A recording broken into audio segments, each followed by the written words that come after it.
Mening shaxsiy konstitutsiyam kitobi. Avtor Yulduz Mahambetovna. Kirish so'zi. Men hayot bilan urushayotgan edim.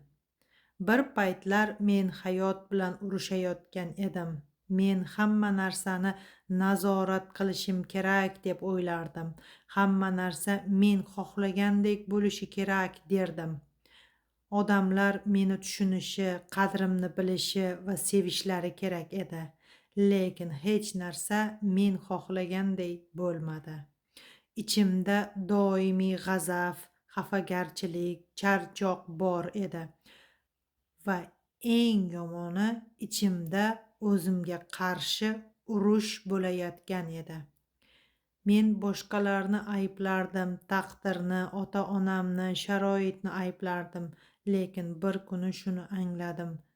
Men hayot bilan emas, o'zim bilan urushayotgan ekanman. Ichimda juda katta urush ketayotgan ekanligini. Sinish nuqtasi. Men bir kuni butunlay hamma narsadan charchadim. Boshqalarga kuchli ko'rinishdan, hamma uchun yaxshi bo'lishdan, hammaga isbotlab qo'yishdan, odamlardan kutishdan, odamlarni qutqarishdan, hammasidan charchadim. Va shunday kunlarni birida men o'zimga savol berdim. Bu hayotni shunday yashashim shartmi? Shu savol meni uyg'otdi. O'sha kuni men birinchi marta o'zimga halol qaradim. Men tan oldim. Men o'zimni tanglamagan ekanman. Men o'zimni sevmas ekanman. Men o'zimni hurmat qilmas ekanman. Shu onda men qaror qildim. Hayotimni boshqatdan yozaman deb. Qonunlar qanday tug'ildi? Bu qonunlar bir kunda yozilmadi. U og'riqlardan tug'ildi, xatolardan tug'ildi, yiqilishlardan tug'ildi, yolg'izlikdan tug'ildi. Har safar yiqilganimda men bir narsani angladim. Shu tariqa har bir anglash bir qonunga aylandi. Shu tariqa meni shaxsiy konstitutsiyam dunyoga keldi. Bu qonunlar kimnidir o'zgartirish uchun emas, bu qonunlar o'zimni o'zgartirish uchun yozildi. Bir haqiqat, hayot tasodif emas. Biz o'ylaganimizdan-da ko'ra kuchlimiz. Biz o'ylaganimizdan-da ko'ra javobgarmiz. Biz o'ylaganimizdan-da ko'ra erkinmiz. Lekin erkinlik qo'rqinchlidir, chunki erkinlik javobgarlikni talab qiladi. Endi savol senga. Agar hayotingni boshqatdan yozish imkoniyati bo'lsa, nimani o'zgartirarding? Kimni ayblashni to'xtatarding? Qanday qo'rquvdan voz kecharding? Qaysi haqiqatni nihoyat tan olarding? Eng asosiysi, o'zingni qachon tanglarding? Bu kitob nima haqida? Bu kitob mukammal bo'lish emas, balki uyg'onish yo'li haqidadir. Bu kitob boshqalarni o'zgartirish haqida emas, o'zingni tanglash va o'zingni tanish haqidadir. Bu yerda 50 ta qonun berilgan va mana shu qonunlar sizga asl o'zligingizga qaytishingizga yordam beradi. Birinchi bob: uyg'onish. O'zimni tanglagan kunim. Bir vaqtlar men ham boshqalar uchun yashardim. Men yaxshi qiz bo'lishga harakat qildim. Yaxshi farzand, yaxshi ayol, yaxshi ona, yaxshi kelin, yaxshi inson. Lekin biror marta ham o'zimdan so'ramadim. Men aslida kimman? Men doim moslashdim va yana moslashdim. Ovoz chiqarish o'rniga jim turdim. Yo'q deyish o'rniga rozi bo'ldim.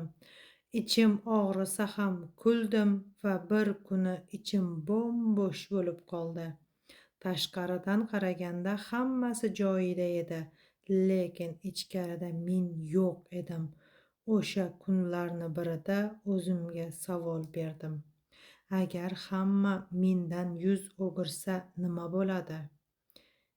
Agar meni hech kim yaxshisan deb ma'qullab turmasa nima bo'ladi? Agar meni hech kim qutqarmasa nima bo'ladi? Javob qo'rqinchli edi.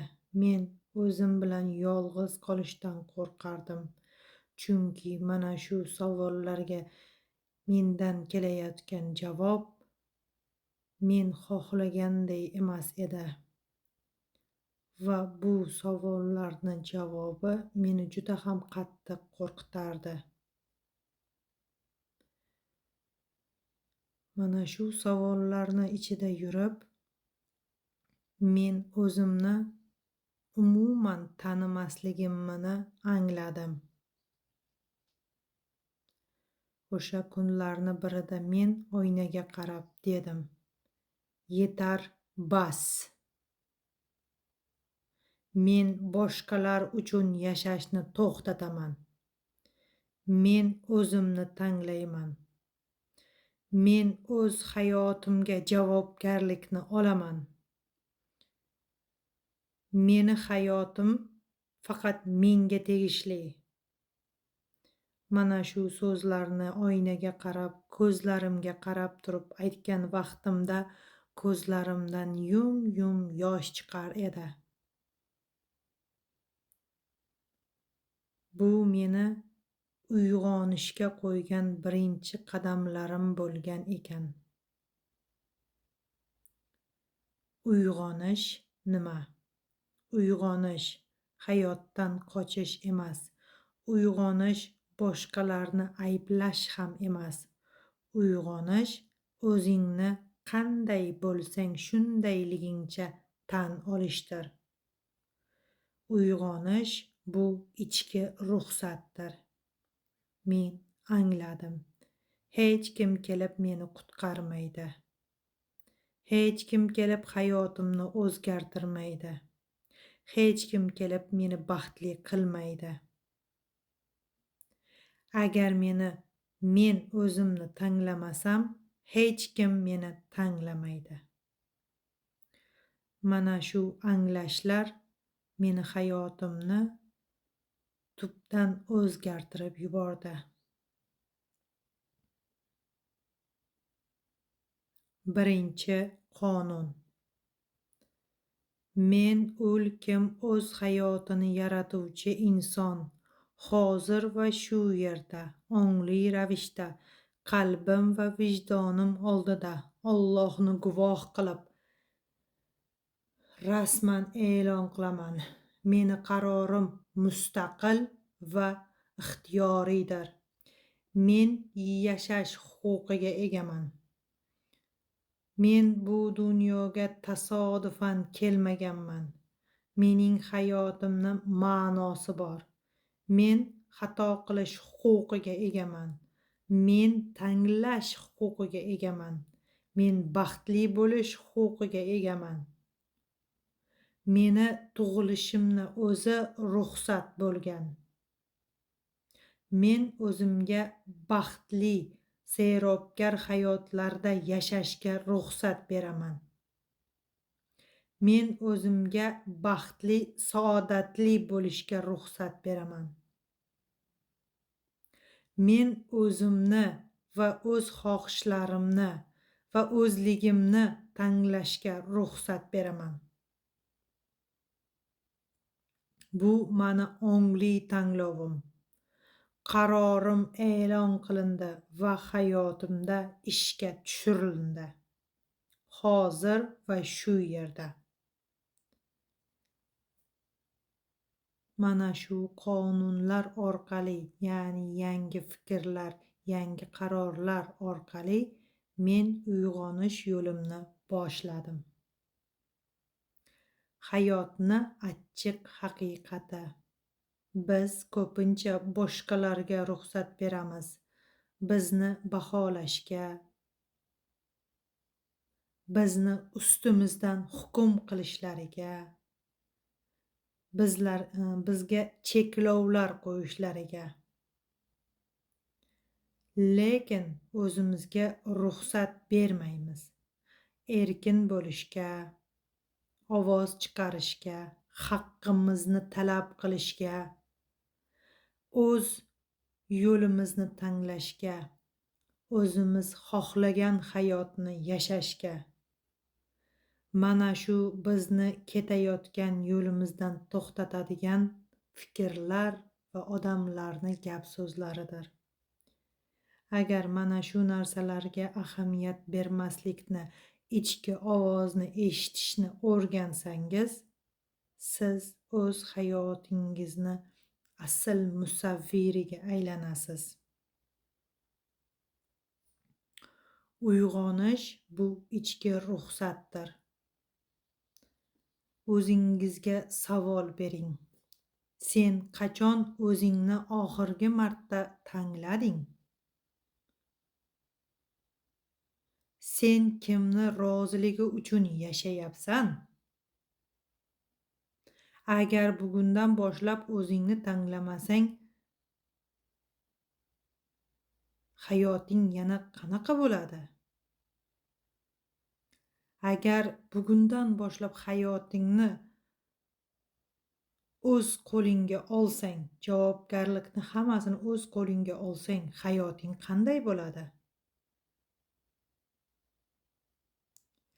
Agar bugundan boshlab o'zingni tanglasang, nima bo'ladi? Mana shu savollarga chuqur o'ylanib ko'ring. Birinchi bobga yakun. Do'stim, uyg'onish shovqin-suron bilan kelmaydi. U tinchlik va yolg'izlikda bir o'zi sekin kirib keladi.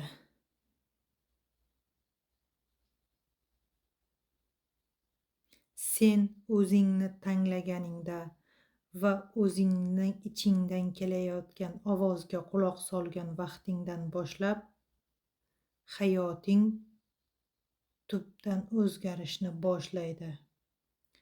Agar sen mana shu joygacha, mana shu satrlargacha yetib kelgan bo'lsang, demak, sen uyg'onish yo'lidasan. Doimo yodingda bo'lsin, hamma narsa sendan boshlanadi. Ikkinchi bob. Ayblashni to'xtatgan kunim. Ichki urush tugagan joy. Bir paytlar men hamma narsaga kimnidir aybdor qilardim. Agar baxtsiz bo'lsam, kimdir sababchi bo'lardi. Agar ranjisam, kimdir meni xafa qilgan bo'lardi. Agar muvaffaqiyatsiz bo'lsam, sharoit aybdor bo'lardi. Men o'zimni aybsiz his qilardim va shu bilan birga ojiz edim. Chunki agar hamma narsa boshqalarga bog'liq bo'lsa, demak meni qo'limdan hech narsa kelmaydi. Shunday kunlarni birida men juda oddiy, lekin og'ir haqiqatni angladim. Men baxtsizligim uchun boshqalarni ayblab, o'zimni kuchsiz qilib qo'ygan ekanman. Ayblash vaqtinchalik yengillik beradi, lekin u seni o'zgartirmaydi. Men ota-onamni aybladim, jamiyatni aybladim, taqdirni aybladim, hatto Allohdan ham xafa bo'ldim, lekin o'zimdan hech qachon so'ramagan ekanman. Men bu vaziyatda nima qildim? Men nimani tangladim? Mana shu vaziyatdan chiqib ketishim uchun eng to'g'ri yechim bu tan olish edi. Men angladim. Har bir vaziyatda mening ham ulushim bor edi. Jim turishim mening tanlovim edi. Ko'rmaganga olishim meni tanlovim edi. qo'rqishim meni tanlovim edi. Kutish pozitsiyasida qolish meni tanlovim edi. Bu anglash og'riqli, lekin aynan shu og'riq menga kuch va quvvat berdi. Va mana shu anglash orqali ikkinchi qonun dunyoga keldi. Ikkinchi qonun. Men kim o'z hayotini yaratuvchi inson. Hozir va shu yerda, ongli ravishda, qalbim va vijdonim oldida Allohni guvoh qilib, rasman e'lon qilaman. Meni qarorim mustaqil va ixtiyoriydir. Men hayotim uchun javobgarman. Meni hayotimda sodir bo'layotgan har bir vaziyat uchun to'liq javobgarlikni o'z qo'limga olaman. Bu degani men hamma narsaga aybdorman degani emas. Bu degani men kuchsiz emasman. Men tanglayman. Men qaror qilaman. Men javobgarman. Men boshqalarni ayblashni to'xtataman. Men o'zimni qurbon rolidan chiqaraman. Men o'zimni jabrdiyda rolidan ozod qilaman. Men hayotimni tomoshabini emasman. Men hayotimni yaratuvchisiman.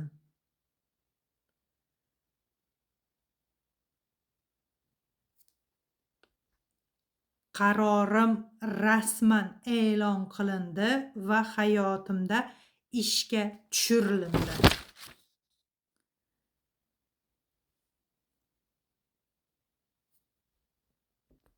Odamlar ko'pincha tashqarida kurashamiz.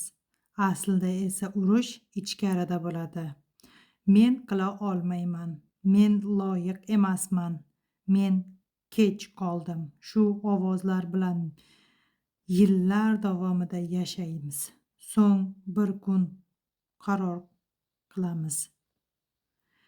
Bo'ldi, yetar bas. Ichki urushni to'xtataman. Men o'zimga qarshi jang qilmayman. Men o'zim bilan ittifoq tuzaman. Va mana shu qarorlar sizni hayotingizni o'zgarishiga qo'ygan ikkinchi qadamingiz bo'ladi. O'zingizga savol bering. Siz hozir kimni ayblayapsiz? Agar ayblashni to'xtatsangiz, nimani o'zgartira olasiz? Qaysi joyda javobgarlikni olishdan qo'rqyapsiz? Mana shu savollarga o'zingiz haqqoniy javob bering. Yakun.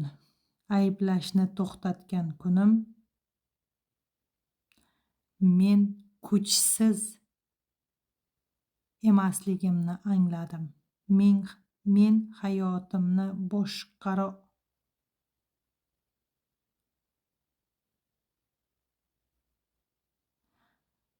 hayotimni boshqara olmayman deb o'ylardim.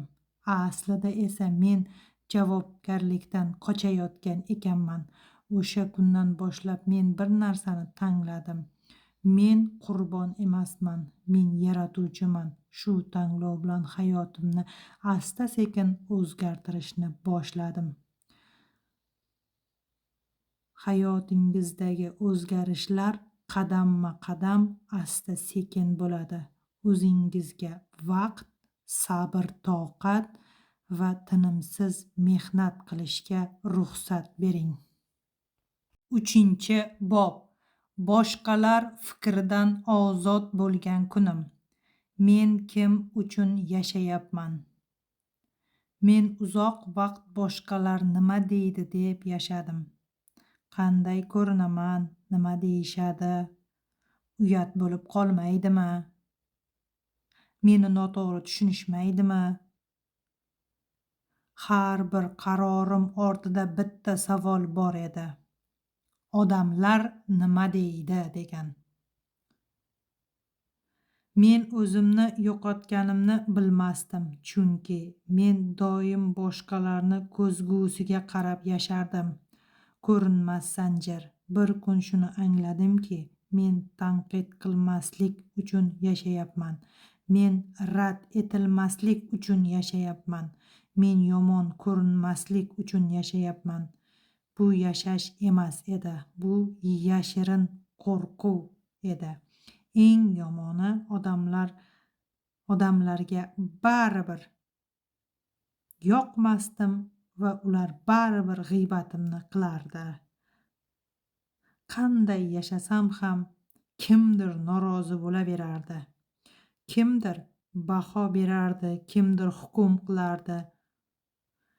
Shu tariqa kunlarimni o'tkazardim. Shu kunlarda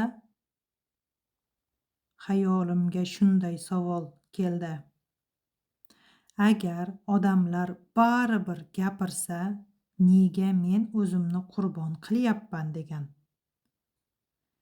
Va mana shu savolim berilgandan keyin juda katta anglash va tushunish hayotimga kirib keldi.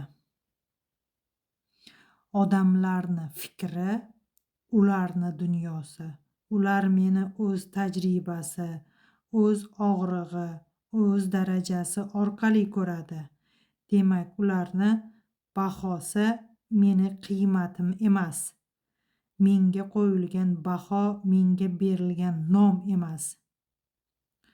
Men birinchi marta shuni his qildim. Agar men o'zimni tan olsam, boshqalar ham meni tan olishi shart bo'lmas ekan.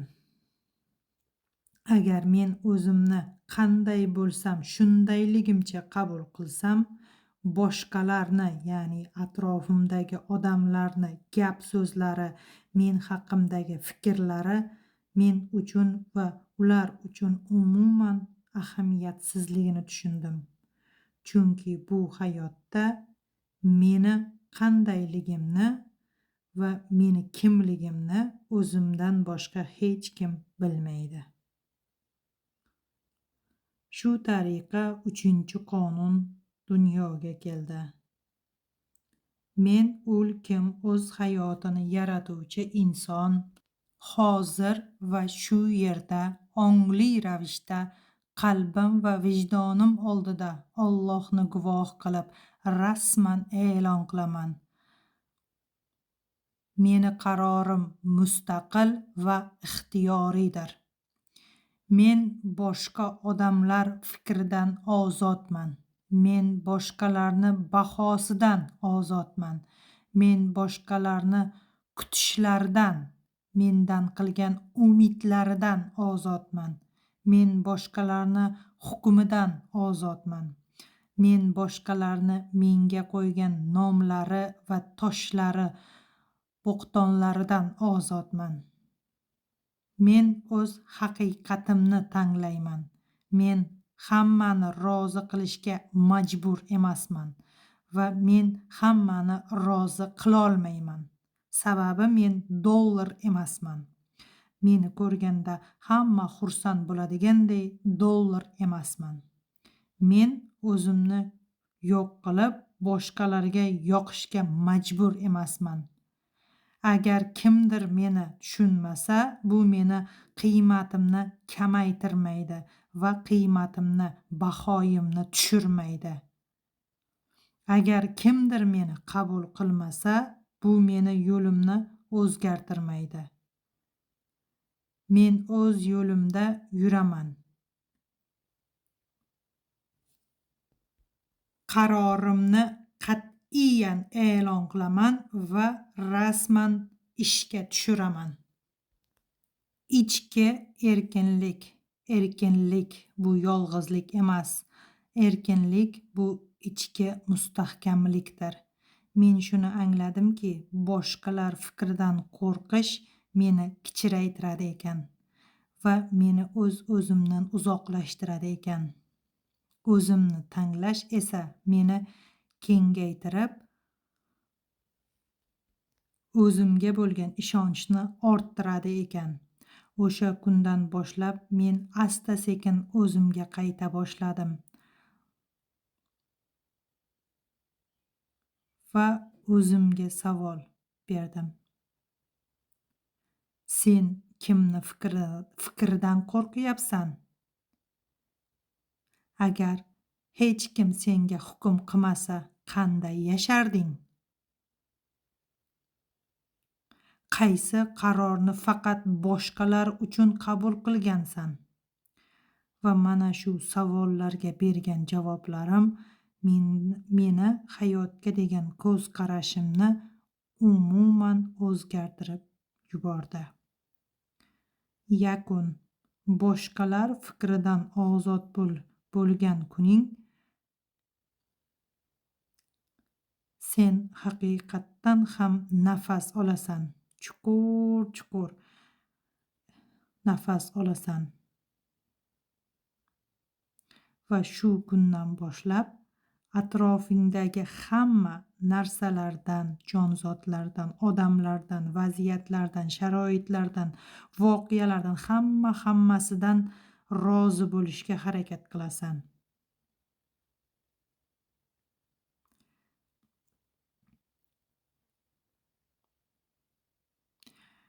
Va hayotni eng go'zal haqiqati, haqiqiy tinchlik ichkaridan boshlanadi. 4-bob. Ichki chegaralarni o'rnatgan kunim. Yo'q degan bir so'z. Men uzoq vaqt yo'q deyolmadim, chunki qo'rqardim. Xafa bo'lishadi deb qo'rqardim. Meni yomon ko'rib qolishadi deb qo'rqardim.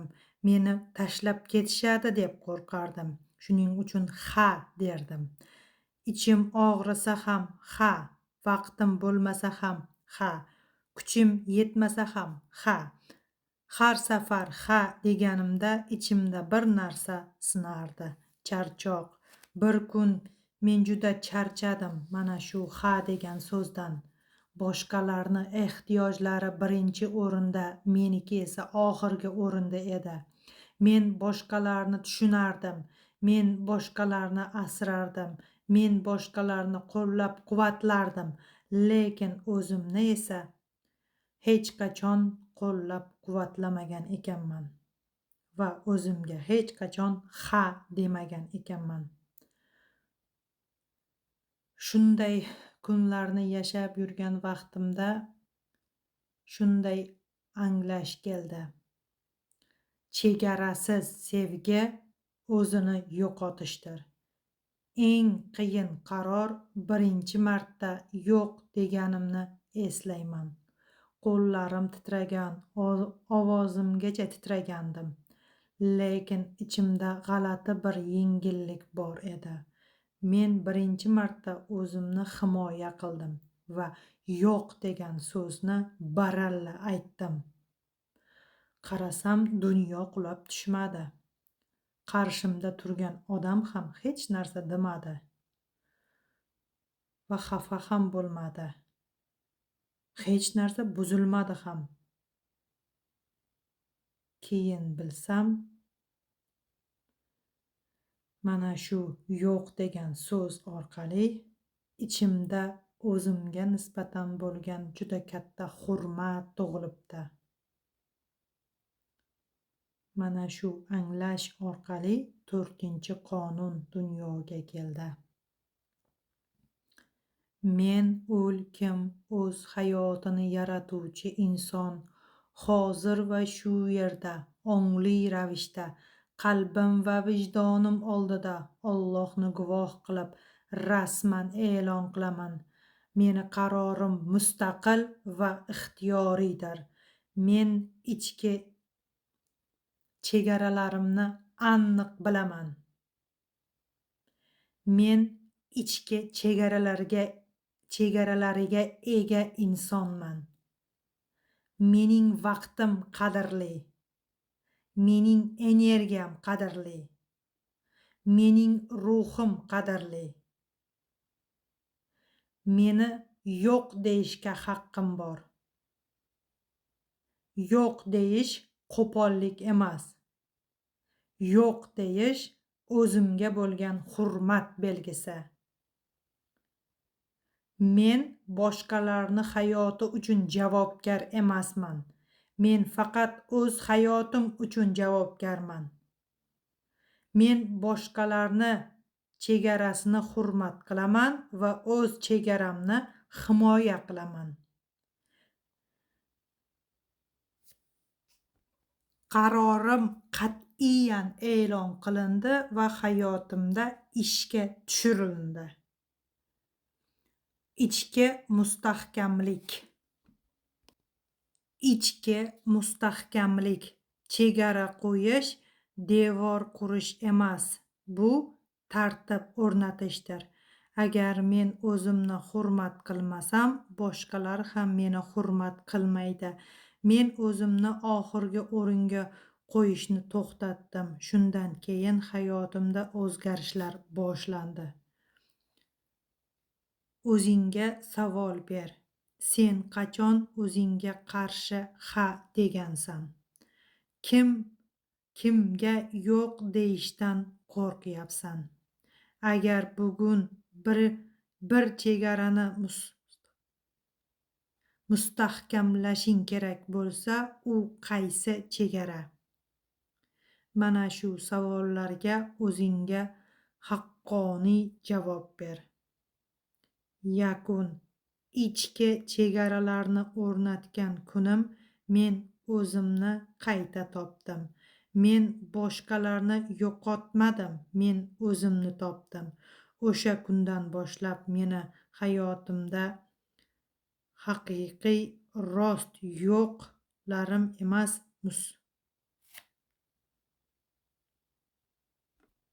o'sha kundan boshlab meni ha degan so'zlarim rost, yo'q degan so'zlarim mustahkam bo'la boshladi.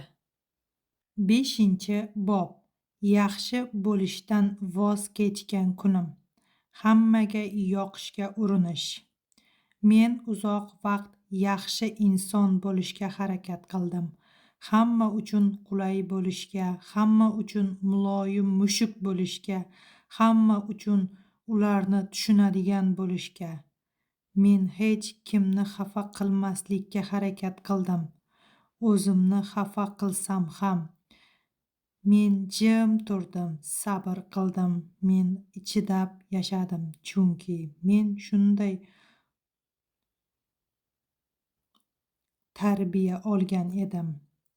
Yaxshi inson ovoz chiqarmaydi. Yaxshi inson e'tiroz bildirmaydi. Yaxshi inson o'zini qurbon qiladi. Mana shu iqrorliklar meni peshonamga qo'yilgan tamg'adek o'z ishini bajarardi. Mana shu iqrorliklar orqasidan ichimda charchoq va hayotimda juda ham katta muammolar bor edi. Shunday kunlarni birida men bir narsani angladim. Men yaxshi inson bo'lishdan charchadim. Men yaxshi bo'lishni уже xohlamay qoldim. Men yaxshi emas edim. Men qo'rqoq edim. Men rad etilishdan qo'rqardim. Yomon ko'rinishdan qo'rqardim. Yolg'iz qolishdan qo'rqardim. Shuning uchun yaxshi ko'rinishga harakat qilardim.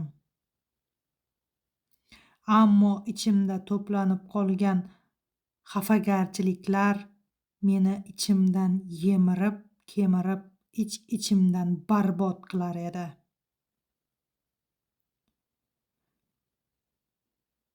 To'planib qolgan ichimda juda katta g'azab bor va mana shu g'azab ich-etimni yer edi. Qalbim asta-sekin muzlay boshladi.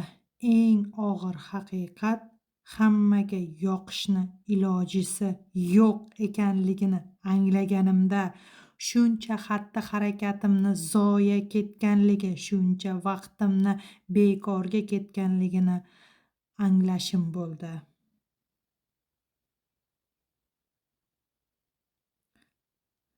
Hayotda qanday bo'lishingdan qat'iy nazar, kimdir sendan norozi bo'lishi bu tabiiy hol ekan. Qanday yashamayin, kimdir baho, yaxshi yomon degan bahoni berar ekan. Shunda men nima uchun shuncha vaqt kuyib pishdim degan savol o'zimga berdim. Odamlar baribir gapiradigan bo'lsa, nega men o'zimni yo'qotyapman? Nimaga men o'zimni barbod qilyapman? Va mana shu savollarga javob bergan vaqtimda o'z ichimda, ich-ichimdan men bir qarorni qabul qildim. Men odamlar uchun, atrofimdagilar uchun sun'iy yashashdan voz kechaman degan qaror. Va mana shu qaror 5-qonunni dunyoga keltirdi. 5-qonun. Men o'lkim o'z hayotini yaratuvchi inson hozir va shu yerda ongli ravishda qalbim va vijdonim oldida Allohni guvoh qilib rasman e'lon qilaman. Meni qarorim mustaqil va ixtiyoriydir. Men yaxshi ko'rinish uchun yashamayman. Men boshqalarga yoqish uchun yashamayman. Men o'zimni qurbon qilib yaxshi ko'rinmayman. Men o'zim bilan halol bo'lishni tanlayman. Men rostgo'y bo'lishni tanlayman. Agar kerak bo'lsa, muloyimlik bilan yo'q deyman. Agar kerak bo'lsa, haqiqatni aytaman. Men kimdir menga yomon ko'z bilan qarashidan qo'rqmayman. Men o'zimga xiyonat qilmayman. Men odamlarni men haqimda aytayotgan so'zlaridan, fikrlaridan, g'iybatlaridan o'zimni ozod qilaman. Odamlar men haqimda nima deb o'ylashining menga umuman aloqasi yo'q. Eng muhimi men o'zim haqimda nima deb o'ylashim. Mana shu muhim. Qarorimni qat'iyan e'lon qilaman va tan olaman. Ichki erkinlik. Yaxshi bo'lishdan voz kechganimdan keyin men yomon bo'lib qolmadim. Men chin bo'lib qoldim, ya'ni haqiqatga aylanib qoldim. Men asl o'zim bo'lib qoldim. Shuni angladim. Haqiqiy hurmat sun'iy muloyimlikdan emas, ichki mustahkamlikdan tug'iladi. O'zingizga savol bering. Sen kimga yoqish uchun yashayapsan? Qachon o'zingni og'zingni yopgansan? Agar yaxshi ko'rinish majburiyat bo'lmasa, sen qanday yasharding? Mana shu savollarga o'zingiz javob bering. Yakun. Men yaxshi ko'rinishdan voz kechdim va o'zimni topdim. Endi men har kimga yoqmasligim mumkin, lekin men o'zimga halolman va o'zimga o'zim yoqaman.